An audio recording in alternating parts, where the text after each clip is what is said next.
Recording. Project Connect initiative, which was a successful effort securing one of the nation's largest financial voter-approved referendums in history for transit expansion. Prior to Capital Metro, he served in roles at NVTA and APTA, or NVTA. He was a chief safety officer at NVCA. The WMATA board also selected Andrew as interim general manager to provide leadership to the organization until Randy's initial start. On May 15th, WMATA's chief safety officer reported that nearly half of Metro Rail operators had lapsed their certification or recertification. Recertification is important because it gives every train operator time to refresh on the rules, reinforce their knowledge, and benefit from evaluation. Metro Board, in conjunction with management, took immediate corrective actions to remove from service 72 train operators who became out of compliance prior to May 2021. This resulted in a shortage of operators that required temporary reduction in green and yellow line service from every 15 minutes to 20 minutes. This level of service was approved back to every 15 minutes on May 23rd, following the recertification of some train operators. On May 16th, the WMATA GM and CEO Paul Wiedefeld announced his retirement effective the same day and accepted the resignation of the Chief Operating Officer, Joe Duda. Interim GM Andy Off will leave WMATA through the critical transition period, and he indicated his priorities were addressing safety challenges, restoring the 7,000 series cars, and advancing the silver. WMATA is currently on track to restore the 7,000 series rail cars service later this summer. WMATA has a three-step return to service plan for Metro Rail, restoring 6,000 service, daily inspection of 7,000 series trains using the digital gauge, and installation of multiple automatic wayside inspection stations that will permit a gradual restoration of the 7,000 series train. May 19th, the Washington Metropolitan Safety Commission reviewed WMATA's 7,000 series return to service plan for daily inspection and had no technical objections. This plan is posted publicly online. WMATA also installed the first automated inspection system to test the wheel sets of the 7,000 series rail cars in real time. With the installation now complete, engineers will begin configuration, testing, and commissioning of the system. Please refer to the meeting materials. There's more detail there, an overview of WMATA's performance report, and I'll turn it over to Mr. Chairman to look at it. I said some of this at the legislative policy committee meeting, but in terms of the budget outlook and also the timeline for information, we are running ahead of budget this year. A lot of that is on expenditure savings. Some of it is on increased revenue, and that's a good sign considering that so many of the 7,000 series are out of service. So there's the opportunity there to continue to sort of pick up. When last we left you, we were looking at a deficit of about $319 million for fiscal year 24. We're not prepared to give you a new number yet for 24, but it will be less than the $319 million. One of the issues we're running into, which is really unrelated to the fiscal cliff as it relates to the federal funding, is like everybody else, WMATA's expenditures are rapidly rising. We do have provisions in our labor agreements that require us to match the rate of inflation for cost of living adjustments. Those numbers are in the 7 to 8% range, so that's a significant wage increase. And so as we're sort of working through all these numbers, that will weigh in. We likely would be looking at a much smaller deficit if we didn't have these expenditure increases. And it's not just wages, it's also fuel and cost of materials and things like that that are going to be affecting the operation. So in order to close that gap, the board has begun discussions. I expect those to continue throughout the summer. We're going to be looking at everything. It's going to be expenditure savings, certainly. But we're also going to be looking at the revenue side, and that would include a discussion about fares, given the increases that we're seeing. What I'm kind of hoping is that at some point towards the end of the summer and the fall, we can kind of present an overall picture for the stakeholders, elected officials, local governments, and also at that point perhaps lay out the choices that we're going to have to make. We may have a decision to make regarding service versus care and things like that. How much of a service reduction are we willing to sort of pay to close the gap versus are we looking to, are we open to fare increases or other revenue increases to cover some of that? And that will be a conversation that will happen. So that's kind of the timeline. I expect we'll have several meetings over the course of the summer, and the staff is working on various scenarios that kind of line up with where everything we're heading on that. We're not waiting for Randy to come, but we are looking forward to Randy coming at the end of July. Just to comment on it really briefly, I said this to some of you personally at this meeting. I'm really excited for everybody to meet Randy. I think you're going to really be impressed with his enthusiasm, his energy, knowledge. He's been highly engaged even from afar on all these issues. And I also think Andy Off is doing a great job stepping in and really quickly addressing the issues that we've had. Obviously, the certification, also the power desk.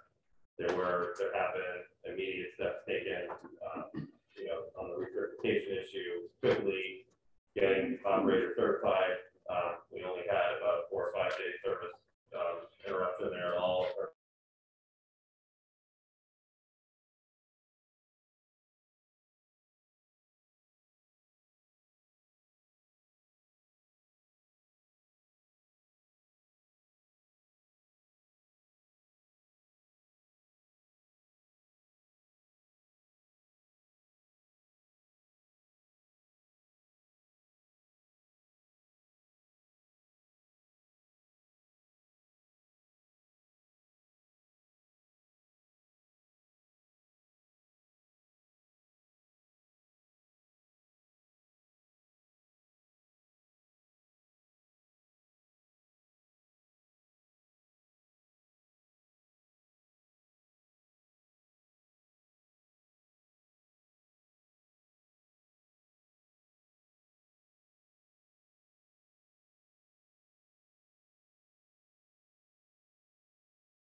and the safety commission. And the safety commission. Yeah.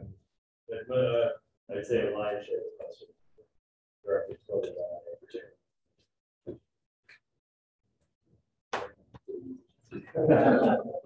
Thank you, Mr. Chairman. Before we go to questions, I wanted to check with our chair of the NVTC.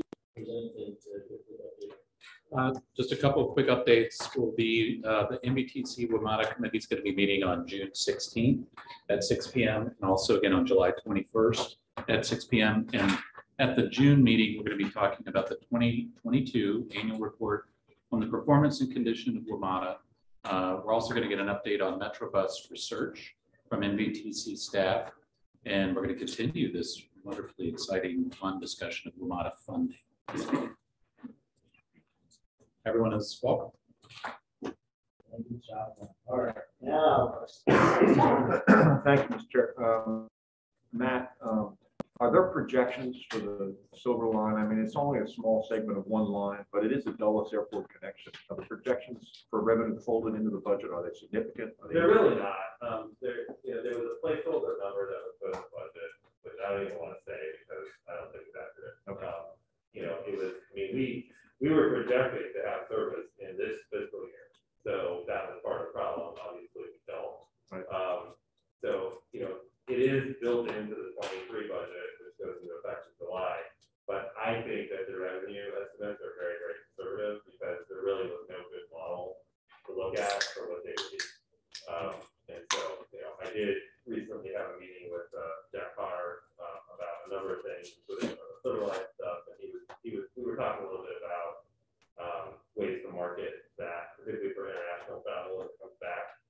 I know some of the airline customers that also spoken with are interested in that type of promotion. So I think we have some opportunities here once we know what our revenue service is going to be to start really marketing that. In European cities, people expect to be able to take the train from their international airport to downtown wherever they're going. So I think they really see that as the biggest potential, revenue source for that state. Okay, thank you. Other questions? Just kind of a broad question. I mean, as somebody who runs a business, nothing like Ramada, but I keep shaking my head about how that significant of an issue is missed. So what's kind of the board's reaction? Can you give us any sense, at least give me some sense of how you want to do that? Well, obviously, we were very disappointed. The chief safety officer followed the same sheet and we discussed, how we would handle it, and then took it to the board, and we directed them to take action and take the necessary steps to correct the situation. Any reasonable explanation that you've heard as to what happened? Well, it's COVID. So on that issue, Some of it's good. yeah, on that issue, it started during COVID. Understandably, in-person training and certification was not something that could occur on the regular schedule. Couple of pieces of context to this. There's no federal regulation about this. This is purely WMATA policy that requires the rail operator to be certified every year. And so there was some play on that. Some systems actually have a 2-year policy. I think what happened was these waivers started getting granted and then just were continued even when most of us came back to sort of a normal expectation. And the sort of issue we have is our safety team was not aware that this was occurring. So that's the operational issue that the board needed to address and really empower the safety officer to take the steps needed and make sure she's integrated in that type of decision making. And for whatever reason, that wasn't occurring. So you saw there were some personnel changes. There were also some other changes sort of down the line that have been made by Andy Opp. And we need to empower Andy and Teresa to be able to get into these issues and ensure that they're part of all that. And I think we've sent there's been a message sent by what's happened that needs to occur. Because the frustrating thing is once attention was focused on it, it really was resolved quickly. It really was a matter of I think lack of focus. So It's not that the trains were unstable. It's like you forget to remove your license in a sense. I mean, not quite the same, but that kind of concept. yeah. But the operational issue. I mean, I'm in a medical office and there's some things that are required for licenses, but there's some things that are just, that are important to do, like professional liability insurance or whatever. But somebody in the operation is monitoring that, not a safety officer, not somebody else, but somebody else online. So I understand where you all are coming from. This isn't explicitly blame to the board, but there's something I just couldn't wrap my head around. I just keep not figuring it out. Yeah, I mean, it's very disappointing. It was a very difficult meeting. Yeah, It was a long meeting, and it was a very difficult and meeting. probably pretty straightforward. So yeah, I get it. So, There were sort of stages of understanding and being upset, and then what to do about it. Really needed to pivot to that quickly. And honestly, it didn't get as much attention. The power desk issue was deeply concerning to us because that's something we knew about as well. And in that case, the safety officer had established a power desk, which is a new function for a specific focus on notification. And that was the best practice and the right thing to do, but it wasn't executed properly with dedicated employees again, that was something that got back to the operational side, not executing a properly laid plan. So a lot of times when you hear about these safety issues with WMATA, it's not as if the right policies aren't in place or the right ideas or the right concepts. It's about the execution, and that's where we need to make strides. I think we already have, and I also think, you know, one of the most important things for me, I know Paul too, when we hired a manager, was somebody who could get at the inspirational cultural piece to get buy-in The culture. across the organization. And Paul, we just felt did a great job fixing the physical infrastructure, and that needed to be done at that time. I mean, we had a system that was falling apart, and it is not anymore, despite what's out there. You know, if you look at our reliability, fire, safety, electrical wire, all that stuff is much, much better than it was. And that's Paul's legacy, which should not be ignored or diminished in any way. But the next step now is how do we get the full personnel to really buy into the cultural stuff that needs to happen. And I think Randy is going to be the right guy for that. And as they highlighted in the report, the person who reported power desk incident did the right thing. Yeah. But then after that, it fell apart with people who should have been most focused on it. Right. And most. And we have a recent success story because the rail operations control center was, quite frankly, and it's been flagged by the safety commission many times, not operating properly in a lot of areas and had deep-seated cultural issues. And we had one individual in particular that reported directly to the GM that went in there and really didn't turn it around. I mean, that is no longer a point of concern at Metro. Now, the power desk was added to the rock late. And so that whole transformation that wasn't present for, but we've shown that we can do it. Now we just have to do it across the board. But when there is focus, it can happen. And the reports we're getting now on the rock from personnel, from morale, from function, efficiency, all of that is much, much better than it was. So it can be done, but you have to. Everybody has to buy in. And so as a board, it's a little much. There's only so much you can do. I mean, management has to agree, and we have to hold them accountable. So that's our job. And with things like this, there needs to be a sense of urgency. Yeah. And priority.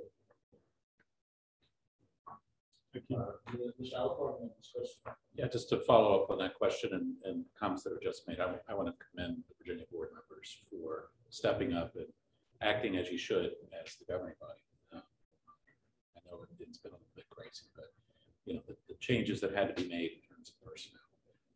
So thank you for doing that. It's been a little crazy, I realize, but thank you. Here, here. Agreed.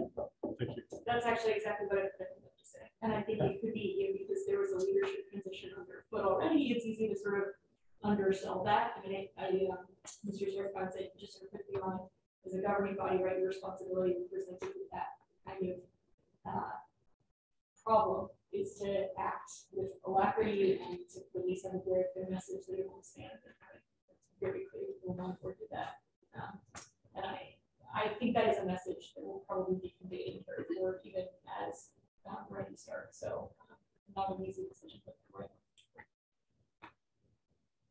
Any other questions? In the discussion on trading, there was a couple of references to seems speculative to return to getting automated system. Do I have that right? Speculative, as you described, need for inspiration. That seems like a pretty big issue if there was a shift. Yeah, so the ATO, so there's a bunch of things there, but technically speaking, the system as it is isn't supporting ATO operations properly, automatic operations. There is a larger signal upgrade plan at WMATA, which is a major capital project spread out over the next several years. And at least Paul Wiedefeld's sort of vision and plan was to use that opportunity to update and revisit the automated train operation function. If we put a lot of focus into it right now, it would be technically an unwise decision because everything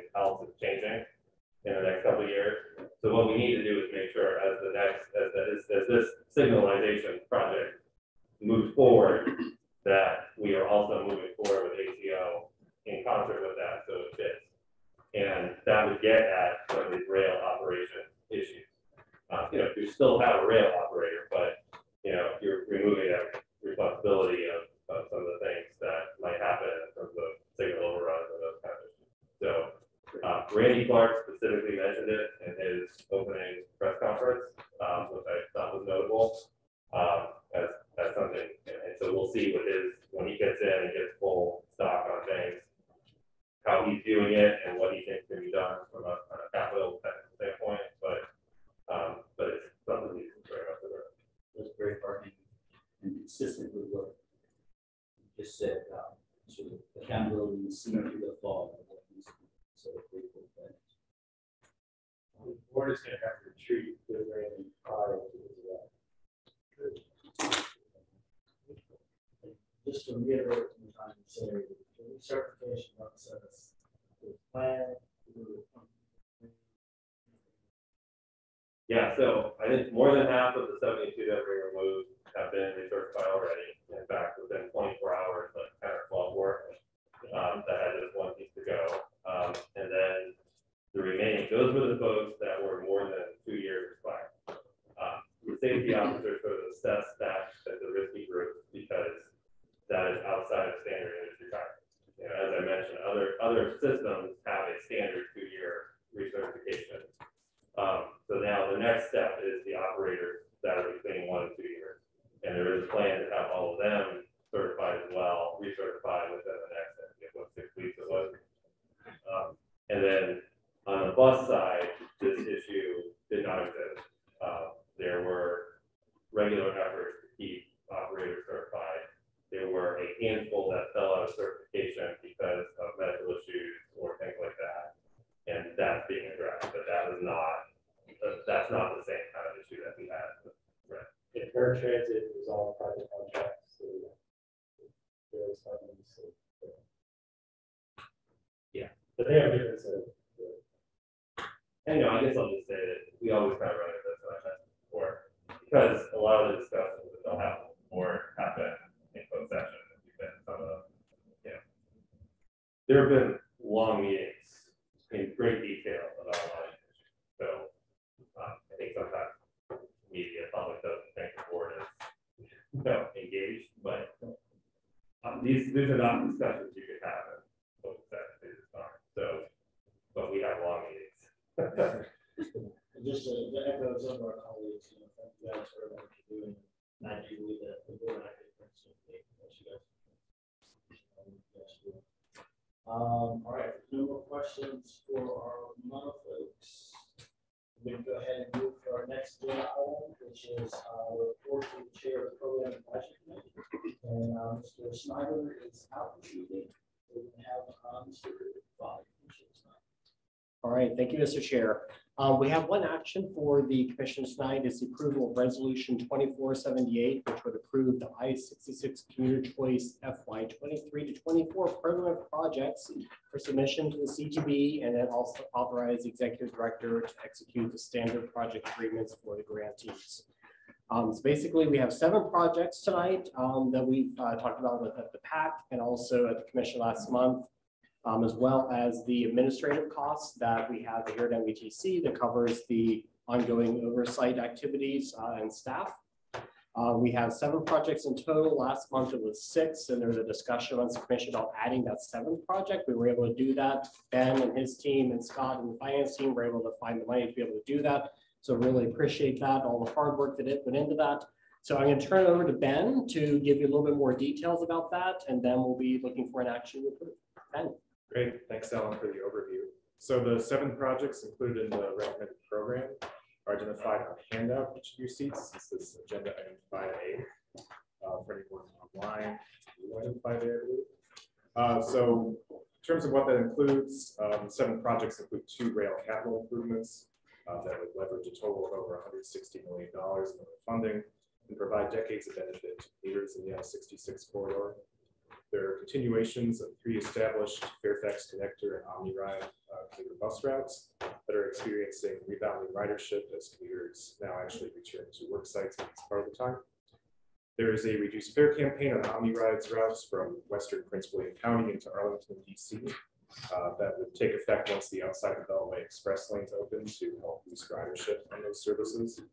And then as Alan referenced, a critical 1 mile segment of the plan outside the Beltway I-66 trail, providing a safe and comfortable connection to the Vienna Orange Line station for cyclists and pedestrians. We went over some of the highlights last time, but taken together, these 7 projects would support 4,000 daily trips in the I-66 corridor. Among other benefits to the region and commuters, they reduce greenhouse gas emissions by 84% relative to driving alone for similar trips, and save Northern Virginia commuters about $2 million on annual fuel expenses. So since last month, we've, as Alan mentioned, added in that 7th project, the Vienna Metro Rail Trail project. We've also concluded public comment on the full set of eligible proposals. So also in your meeting materials, this is documented all the comments exactly as we received them. A few highlights on the process this time around. Two pieces of really good news. Actually, we received a total of 118 submissions this period, which is the most we've received in any funding round to date. So thank you also to those of you who helped us get the word out through your social media, newsletters, and other channels.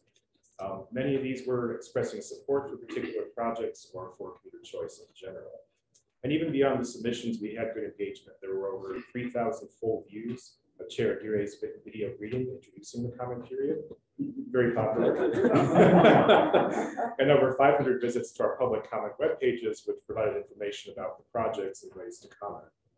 We did post materials in English and Spanish this time. All the comments we received were in English, so we will be refining our outreach approach in future funding rounds to make sure we're fostering as much awareness as we can, encouraging input from a diverse range of communities in each corridor. As Alan mentioned, the other change is inserting our program administration costs for the fiscal year 23-24 period. Previously, these were to be determined, now $525,000. And it is supporting all of our I-66 commuter choice activities, including overseeing, assuming these awards get made, 40 projects totaling $66.2 million to date. And then thinking ahead, carrying out our next call for project cycle in this corridor in late 2023. So that kind of wraps up my summary. Just one other note is we will be carrying our next call for projects in the 95 corridor later this year. So starting to engage with you in the summer and fall about that process. And happy to take any questions you might have. Thank you. So public comments over, this is just an action item tonight. Exactly, yeah. And quick question on the revenue side. How's the I-66 toll revenue looking now? Is it coming back? It is just beginning to. We've been very conservative with the inside the Beltway revenue expectations, just because it kind of remained down for so long, and also has been pretty sensitive to fluctuations in traffic demand. So it is starting to come back up. Anything that we do take in additionally will be applied to the next call for project cycle. So for fiscal years 25 and 26. So we will definitely have enough revenue for this. Yeah. And then if we exceed our conservative expectations, we'll just use it next year. Correct. Okay. All right. Thank you. Sure. Other questions from the commission?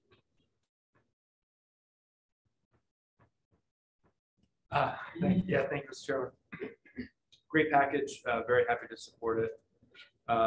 Just two kind of process questions, and maybe you'll refresh my memory here.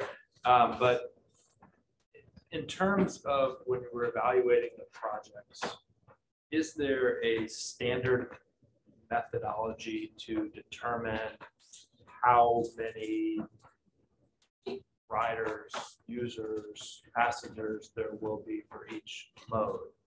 And second question, I'm going to suspect, or maybe I'm wrong, but as we were evaluating projects this year for VRE or Metro Rail or even bus, did we use pre-COVID kind of ridership data and expectations to rank the projects for current? And for the process, the upcoming process for I-395, we'll be using pre-COVID ridership numbers or current ridership numbers. Sure. So on the throughput approach, it'll kind of depend on the nature of the project. It's kind of easiest for bus service continuations because we kind of know what the ridership is on the current service and kind of, where reasonably it might go, 2-3 period. Other projects will kind of, it'll depend on the nature. Looking at rail stations, it's potentially capturing shares of population growth in the station areas as a result of better access. So that was one thing that was kind of looked at with both Manassas Park VRE Garage as well as the Boston Bus Entrance project.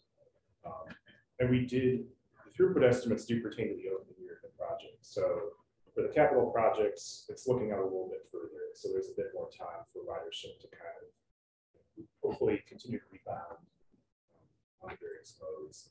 But we did work closely with the applicants to make sure that, you know, the estimates that we were carrying through the evaluation process were reasonable, both to us and to them. You know, obviously, if the projects get funded, they're going to be measured against those goals, and it doesn't look good for either us or them if they're wildly optimistic. So, yeah.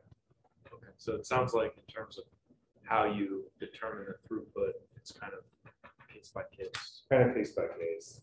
Yeah, using good professional judgment, whatever kind of, you know, projections might have been done, using similar types of things that have been funded in the past. Okay, thank you. Sure. Really just want to thank you, Ben, and he's not with us tonight. Work through this and changing numbers, time, both the ridership and also trying to anticipate the budget. So I know the chairman, I know Mayor Meyer over here is very happy to see that we were able to add the seventh project. Maybe my constituents will also be very happy to see this. It's also with one of our high schools, so connects a lot of pieces. And I did just want to state clearly between my constituents, we're working with some communities on finalizing that design. So just want to make sure the public is clear that it's not 100% finalized, and then we're working through a final refinements there in that area. So just want to make sure some confirmation about that. Great. Thank you so much. Great. Sure, and so I'd be happy to approval of amendment 5A.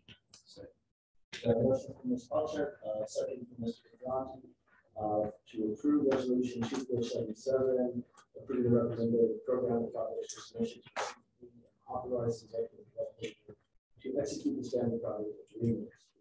Further discussion. Thanks, meant to thank Monique as well and the team. The reason we were able to get some excellent outreach and engagement really was the work that she and your team did to provide us information, the languages, the visuals. We made it really, really easy for us and our teams to help promote it. So I'm happy to see that you are thinking about improving this. Yeah, absolutely. Any further discussion? All those in favor, please say aye. Aye. Any opposed? Any abstentions? All right, looks like it passes unanimously. We'll go ahead and move on to agenda item number 6, which is going to be our legislative updates. Legislative and Policy Committee, Mr. David Meyer, will introduce this item. Mr. Meyer. The committee met on May 25. We were on the cusp of we were waiting for the GA's final budget to the governor. At that time, Senator Evan provided us an update at that point, and we're going to hear from Amy in a moment to give us the absolute latest status of that. Also, Matt Letourneau was gracious enough to take time out of his life to come over and speak with us about the latest circumstance, which we've gotten an update tonight. That was a very confidence-building conversation tonight for sure. Kate also provided us an update on the federal level with the advisory committee, the TISDAC, and she's continuing to monitor that. So are we ready to have Amy join us? Yep, I'm here. Can you hear? Yeah, I can hear you. Okay. I'll be pretty quick. So just obviously everybody knows that yesterday the General Assembly was back in Richmond to vote on and adopt both House Bill 29, the caboose budget, and House Bill 30, the new biennial budget. Both were adopted and will be sent to the governor. Just a quick reminder for everybody, the bill did not include any suspension of the gas tax or any change in freezing the index. House Bill 29 did include the similar language to Senator Ebbins' bill dealing with bus procurement. We had originally had it put in House Bill 29 because typically that gets signed right away and becomes law, and it was going to allow DRPT to and DGS move a little more quickly on the procurement. However, it may now just get signed maybe a whole 2 weeks before Senator Evans' bill on July 1st. So, but regardless, the language is in there as well, just as a sort of insurance policy. And so now where we are, obviously the other piece is the grocery tax, which we know was also adopted, that the grocery tax was in there. It did keep the 1% local tax in there. So that was not eliminated, that remains with the localities. The language we had asked for that was actually in the bill itself's conference report, which was requiring the General Assembly and the CTB to look at, sustainable dedicated funds for transportation that were being removed from the grocery tax to be replaced in the future. That was not included in the budget. So unfortunately that language was not in there. So we'll have to work again next year to get that piece included so that we can continue to make people realize that we are losing a dedicated funding source with the removal of the grocery tax. So where we sort of are at this point is the bill will go to the governor. It takes probably about between 4 and 5 days to get there. It has to get enrolled and get to the governor. Because the General Assembly did not adjourn, they're just in recess. The governor will have only 7 days to either amend, sign, or veto the bill. We are expecting him to do some amendments. We don't know what those amendments will look like. It could include a suspension of the gas tax. That is certainly always a possibility. There was a couple of speeches on the floor in the Senate yesterday that talked about wanting it to be suspended, and then some legislators said they didn't. We're glad it wasn't suspended. So I think it's definitely still on people's minds. So we'll certainly keep an eye and an ear out for that. I know Director DeBrule is on here with me as well too. I don't expect there to be any other transportation or transit related amendments, but I don't know if she knows more than I do, or probably if she does, can't share anything at this moment anyway. But I'm not expecting that. But obviously we'll keep an ear to the ground to see if that's going to happen. So what we know now is that we will probably again be returning to Richmond. The General Assembly will have to come back and vote on the governor's amendments. That looks like it'll probably be the week of the 13th. The end of that week, because that would be sort of when the governor would have to have everything done by the 14th or 15th, would probably be the 7-day limit. So it could be like the 16th or 17th or the following week. So that's where we are right now. I'm not sure, I can't tell if Senator Evan is there because I only have audio. So I don't know if he's there, if he has anything to add. I'm happy to do that, or if Director DeBrule has anything to add as well. So I'm happy to answer any questions. Thank you, Mr. Burns-Cyber.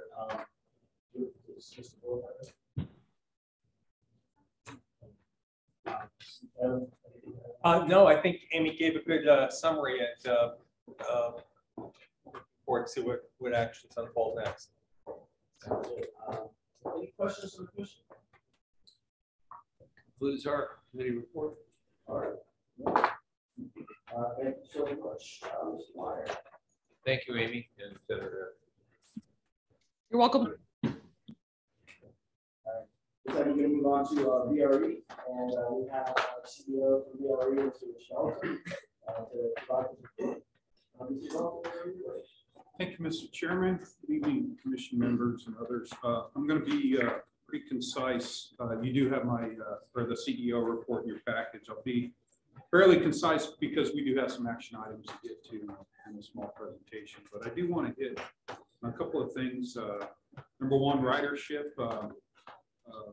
For the month of May, and this is unaudited, but our average daily ridership in the month of May was, I'll just call it in at 11% above the month of April. So definitely continue since the month of February, continue to see a gradual increase in ridership. So, but I'm still calling it 1 or 2 riders at a time each day. But that puts us at about just roughly again about just above 30% comparison to pre-COVID. So we've got a ways to go. Do want to talk about system performance in the month of May. Our on-time system performance was below our target of 70. It came in at 72%. For the Fredericksburg line, we were at 90%. For the Manassas line, we were on at 44%. But here's why. The operations board, of course, we presented a plan to them in the month of April, resulting from discussions with Norfolk Southern. They had come out with a very extensive track maintenance plan that would last about 8 or 9 weeks, starting in the month of, or in the middle of May. And we work collaboratively, if you will, to work a plan that would reduce the duration of time for that maintenance plan, but again, not sacrificing, safety of our passengers, safety of the work crews, safety of the public. So we agreed on a 3-week duration, but that would require VRE to enter into for effectively implement a temporary schedule or temporary schedule change. We were able to keep all of our high ridership trains out there, and then knock off some of those lower ridership trains just to give more track time for the maintenance crew. So I just wanted to also report that Norfolk Southern committed to getting that done in 3 weeks, and almost to the hour, they were able to get that done. So we started that temporary schedule on May 2nd. They started the work on May 4th, and we're still debating on exactly which hour, but they were effectively they were able to get that work done on May 25th. We went ahead and returned back to our full service on May 31st. So for all the right reasons is why we see that on-time performance down. But as we discussed with the operations board, let's if we could condense that period, then it was worth it. And I will share also, and I shared this with the operations board, as long as I've been here, that was the most extensive project that Norfolk Southern had done out there on that line. So it was really good to see, and it was needed. Not that we were operating under an unsafe railroad, but good for one of our partners to step up and work with us and increase the safety and reliability of the line. So as concise as I could be, that is my report, Mr. Chair. I'd like to mention we have some action items. Thank you, Mr. Chairman. Yeah, tonight we have 3 action items for VRE. The first action item, 7B, as recommended by the VRE Operations Board, the Commission is being asked to approve Resolution 2479, which will authorize the VRE CEO to execute an amendment to the contract for operating services for commuter rail with Keolis Rail Services Virginia LLC in an amount of $17,797,500 for the 3rd year of the 2nd option period, for a total contract value not to exceed $230,588,057 through June 3rd, 2023. This action will authorize the 3rd year of the final option period and continue the contracted services for management, supervision, and certified locomotive and engineers and conductors to operate VRE commuter rail trains for FY 2023. The work performed under this contract includes providing certified locomotive engineers and conductors to operate VRE commuter rail trains. The contract also includes Federal Railroad Administration reporting and claims management. The year-over-year increase is due to a contractually mandated increase of 6.2% based on the consumer price index for the fixed cost components of the contract. And I will move approval of Resolution 2478. Second. Any further discussion or questions? All right, all those in favor, please say aye. Aye. Any opposed? Any abstentions? So passed unanimously. Thank you, Mr. Chairman. Action item 7C, as recommended by the VRE Operations Board, the Commission is being asked to approve Resolution 2480, which will authorize the VRE CEO to amend the contract for maintenance services for commuter rail with Keolis Rail Services Virginia LLC in an amount of $10,024,653 for the 2nd year of the 1st option period, for a total contract value not to exceed $58,926,279 through June 30th, 2023. This action will authorize the continuation of contracted services for the maintenance, inspection, and repair of VRE locomotives, passenger rail cars, and maintenance facilities for FY 2023. And I will move approval of resolution 2480. Second. Motion by Mr. Walkinshaw, second by Mr. Alcorn. Questions or discussion? Seeing none, all in favor, please say aye. Aye. Any opposed or abstentions? So that will pass unanimously as well. Moving on to 7D. Thank you, Mr. Chairman. Action item 7D, the main event. As recommended by the VRE Operations Board, the Commission is being asked to approve Resolution 2481, which will authorize the issuance and sale of Transportation District Special Obligation Revenue Bonds, Transforming Rail in Virginia Program, Series 2022 Green Bonds.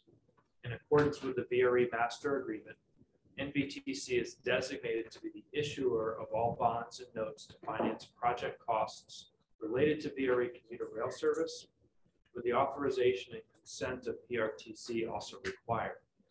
As provided for in the bond documents, the aggregate principal amount of the Series 2022 bonds may not exceed $140 million. The true interest cost of the Series 2022 bonds may not exceed 6.5%. And the final maturity date of the Series 2022 bonds may not be later than December 31, 2053. I'll now turn it over to VRE staff, who will give us a presentation on this requested action. I think we have 3 additional team members who have been part of this process who will be here as a resource for us. We have Joanne Carter from PFM, Mike Graff from McGuire Woods, and Scott Tatar from Bank of America Securities. Turning it over to Mr. Schofield. Yes, sir. Once again. Okay. Thank you, Mr. Walkinshaw. Mr. Chair, Commission members, thank you for having us here this evening. We did have some slides to go along with the presentation. Luckily, the slides are a nice to have and not a must have. So if you want to follow along with them, that's great, but it's not totally necessary. So it has been a multi-year process to get us to this point. Looking at the background slide there, just to highlight a couple of the key points that we've had along the way.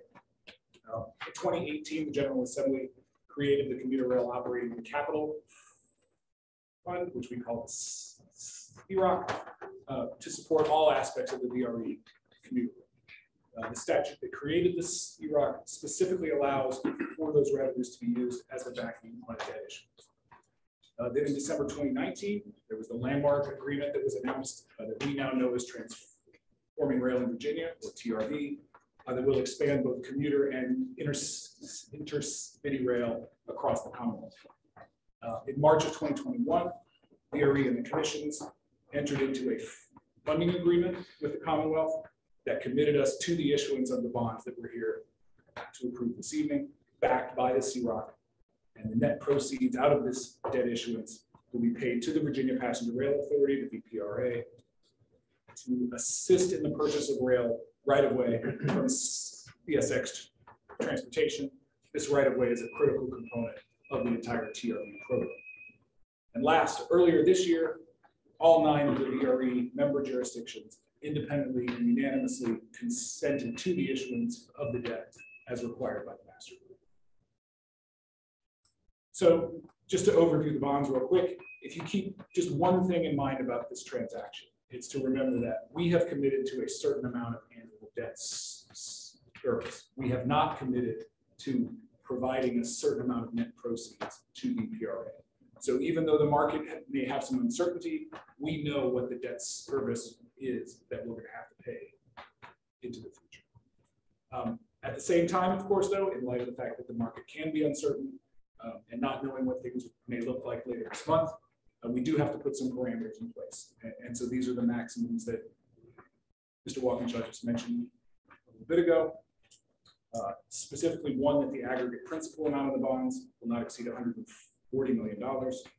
2, that the true interest cost will not exceed 6.5%. And last, that the maturity date will not be later than December 31st of 2053. We will be contributing $3.75 million, which is equal to 3 months worth of the revenues into the CROC, to what's called a revenue stabilization fund. And we will also be funding a debt service reserve out of the proceeds from the bond issuance. Our current plan is to issue the Series 2022 bonds with level debt service of $7.5 million each year across the entire 30-year term of the bonds. Based on the market conditions as of yesterday, this would result in a par amount of the bonds of $121 million, a true interest cost of 3.65%, and net proceeds that would be available to transfer to BPRA of approximately $128 million. Those of you who were at the operations board 2 weeks ago will note that the market has actually stabilized and improved over that period, with that net proceeds number increasing from 122 to 128. Of course, all these numbers are still subject to change based on the market conditions at the time that we actually do this. I want to pause here and talk about 2 really good pieces of news related to the transaction. One, if you recall earlier in the process, Joanne and her team at PFM had assessed the expected credit rating that the bonds would receive. That assessment was based on things like the strength and the stability of the pledged revenues, the general credit quality of the Commonwealth, the economic strength of the Northern Virginia jurisdictions, and then the overall structure of the proposed issuance. Based on that preliminary assessment and investment grade credit rating in the AA range was expected. So during the week of May 9th, the public ratings on the bonds were released by Moody's and S&P. S&P has rated the bonds AA, as we expected, and Moody's has rated the bonds as AA1, which is actually 1 notch better than we had expected, which had a AA2. I think that's a very positive outcome that reflects on the overall credit quality of the transaction. Beyond that, the bonds have also received an independent green bond designation. Investors are increasingly interested in having bonds in their portfolios that will support environmentally sustainable projects. We have engaged with Kestrel Verifiers, which is one of the leading companies in this area, and we demonstrated to them how the additional rail service that will come along with TRV will ultimately reduce future emissions of both greenhouse gases and particulates, as well as increase overall safety. We believe that the green designation will make the bonds more marketable and will draw in more investors. If you look at the 4th slide, which is titled Bond Documents, I will not go through each of the bond documents in detail, but I do want to draw your attention briefly to 3 of them. The first one is the POS, or the Preliminary Official Statement. The POS is an informational disclosure used by the underwriters to market the bonds to potential investors. The POS includes, as one of its exhibits, a bond counsel opinion by McGuire Woods, and this opinion specifically states that the Series 2022 bonds are not a debt of the Commonwealth or of any political subdivision, including BPRA and all the local jurisdiction members of NVTC and PRTC. And our counsel, Steve McIsaac, who is also here this evening, has also provided a memo on the same topic. So from the outset of developing this transaction, we have committed to structuring these bonds to have no liability for the local jurisdictions, and these documents are the confirmation that we have done so. Number 2 is the continuing disclosure agreement. This is an agreement that requires the commissions to file information annually in accordance with the SEC rules. This includes things like BRE's audited financial statements and data on the collections from the regional gas taxes. I note this not because it's a particularly heavy lift, but just because this is one of the responsibilities that will last over the entire life of the bonds. Then the third one that I just want to draw your attention to is the assignment and payment agreement. This agreement replaces the original agreement that was executed between the 2 commissions back in 2018. That original agreement did not contemplate the issuance of debt. So this agreement just formalizes all the arrangements that are needed for the commissions to meet their commitments within the funding agreement. NVTC will continue to serve as the recipient of all the CROC revenues. However, NVTC will be requesting that the controller send all of the revenues directly to the trustee. And the commissions are also going to be obligated to seek those necessary appropriations and the allocations for the CROC each year from the Commonwealth. So just to talk briefly then about next steps, and then of course the team and I would be happy to answer your questions. All of these next steps, of course, are contingent on getting the approval. PRTC will be taking up their resolution 1 week from today on June 9th. Because NVTC is the issuer, the POS and the other marketing information can be posted publicly following your approval this evening. We plan to do that tomorrow, June 3rd. The POS and the other information will be clearly marked as still meeting PRTC's. This approach will allow us to maintain the planned schedule that we have, which is to price in mid-June and to close the transaction by the end of June. Of course, the exact dates may vary depending on market conditions. And I will close by just by noting that the underwriters believe that there will be a lot of investor interest in these bonds because it's a new credit, because it has a strong rating, and because of the green designation. It has taken us a long time to get here, and we're not done yet, but the outlook on the transaction is definitely positive. And we will then be able to take those proceeds and make a significant down payment on the future of rail here in Virginia. And so I just want to say thank you to the commission for helping us to get to this point. And with that, we'll be happy to take any questions. Any questions from the commission?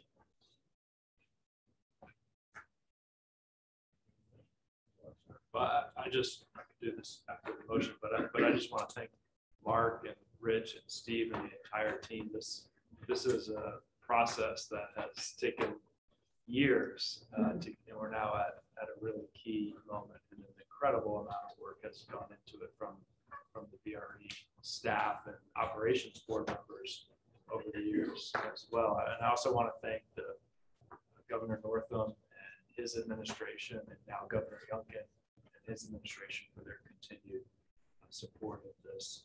Transforming rail in Virginia started before COVID, but it's ironically for VRE more important post-COVID than it was previously, because we now know that for VRE to continue to thrive and be the key economic development driver for Northern Virginia, we have to offer a more flexible schedule to our riders. And without controlling the right of way and controlling the tracks, we can't do that. So this is really important to VRE's continued success, and I appreciate everyone's work on it at this point.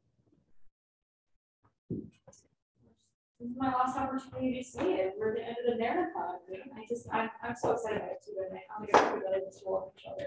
It's just so important to note that not only is this the best use of this $0 dollars, it's really the only use when it comes to VRE's future, because we're not being able to expand the long bridge. Anything we're doing is de minimis, right? Adding maybe a rail car to the existing lines. And so it is sort of the only option, and yet it was not inevitable. And so I think it's a real testament. Let's just go through it, in particular that we're evaluating this moment.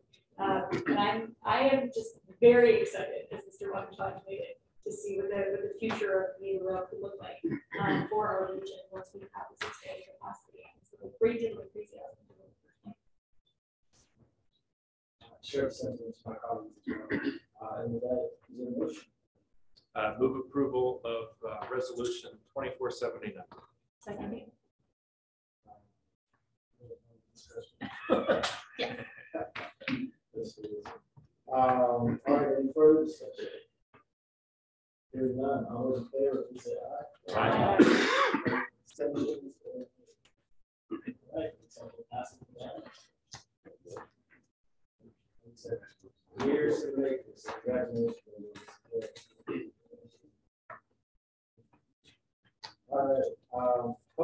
also have Mr. Rule with us. It's now the RBT side. Mr. Rule, are you with us? I am with you. Apologize for not being able to be there this evening. I was in Roanoke the last couple of days for the Virginia Transit Association conference, and hopefully I'll be able to join you in person next month. A couple of quick updates for DRPT. We are working to finalize our fiscal year 23 through 28 6-year improvement program. We do anticipate action by the Commonwealth Transportation Board at their June meeting. That is June 21st. So towards the end of the month. We are working to incorporate the I-66 commuter choice projects that Ben presented earlier this evening.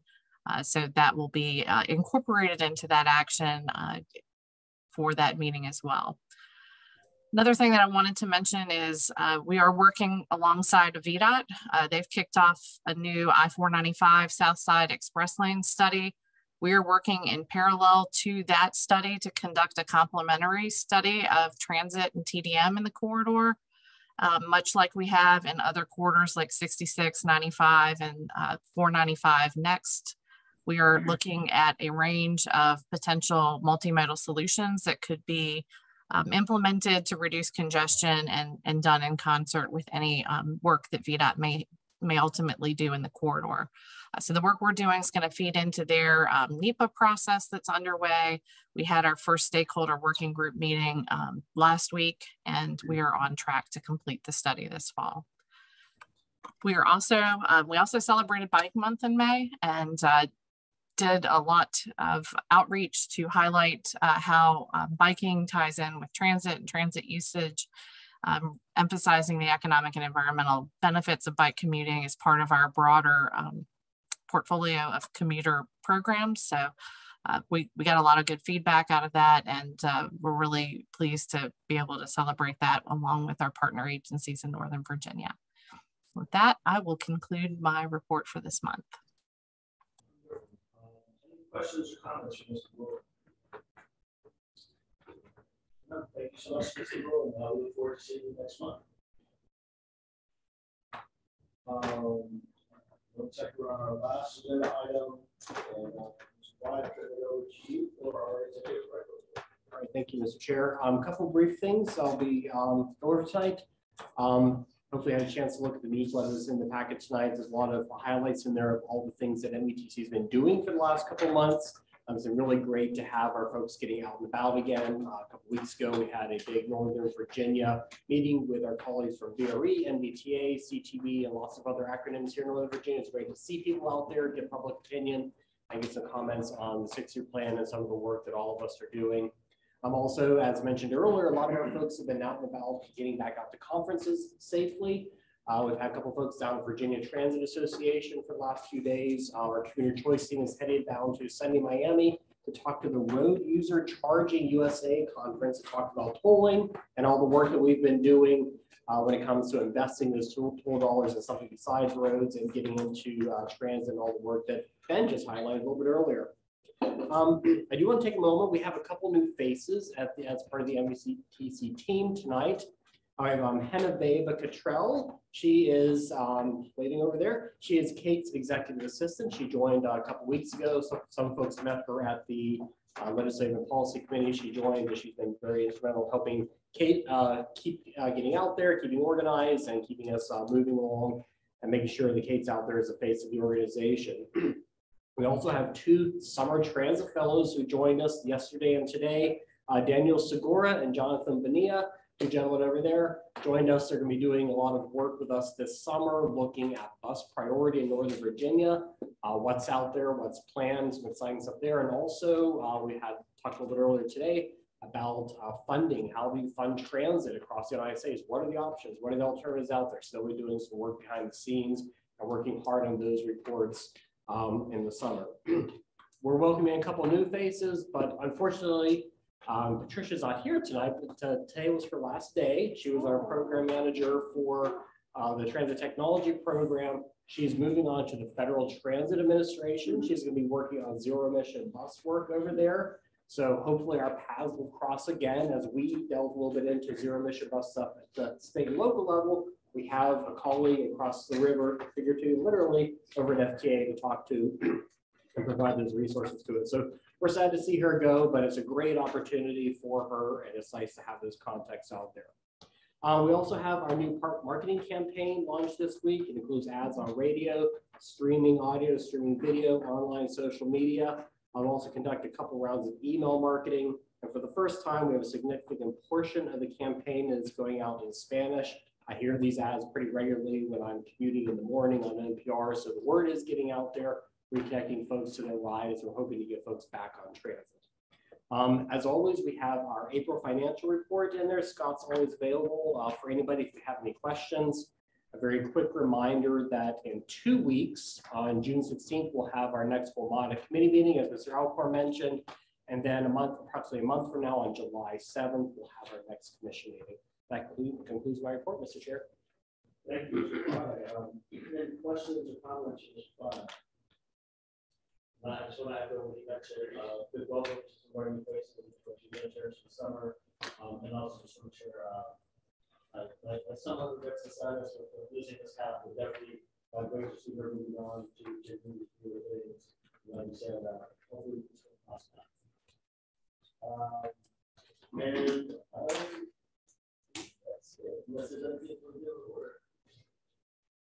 Then I'll adjourn. Thank you, everyone.